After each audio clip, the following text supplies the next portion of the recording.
I know one thing, I can go down to the old rest home and there people are sitting there in their decrepitude and they're lonely and the food is no good and all kind of cultures and all kind of smells, and you hear cries, you hear moan, you hear weeping, and one's burning up with fever and the other's chilled, and they're sitting there alone with nothing but the memories of yesterday and forgotten, forsaken, too old, who cares?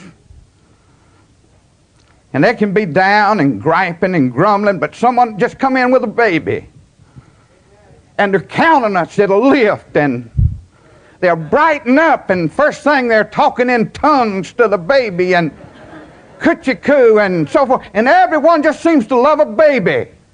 And I've been thinking about changing my name and calling myself Walter Baby. Maybe, folks won't be as rough on me.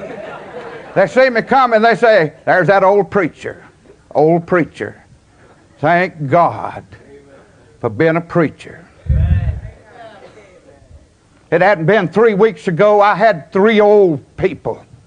I mean, the locks of their hair looked like tattered sails of a ship going out across the ocean. And they were going out on the ocean at a time, but 3 souls between 70 and 85 at last moment got saved. I like to see people when they get saved. I'm not talking about religion, I'm talking about getting saved.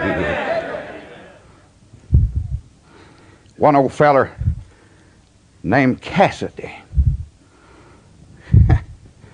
and went to visit him in the rest home, and they called him Hopalong. And he had gangrene in one of his feet, and he didn't want to have his foot cut off. He'd rather die than get his foot cut off. And there'd been some liberal preacher over there that morning and trying to talk him into getting his foot cut off, and he cursed him and damned him and told him all he wanted was just to get his money. And I wouldn't doubt that.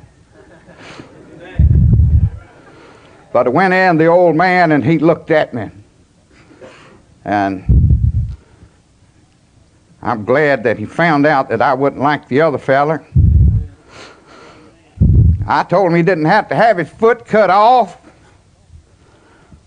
He could get it cut off and stay here and be miserable and hobble around, or he could get saved and get it cut off, and he could go where God's got hundreds of feet. Amen. And so he got saved. And that's the only business in the world worth being in, is that business.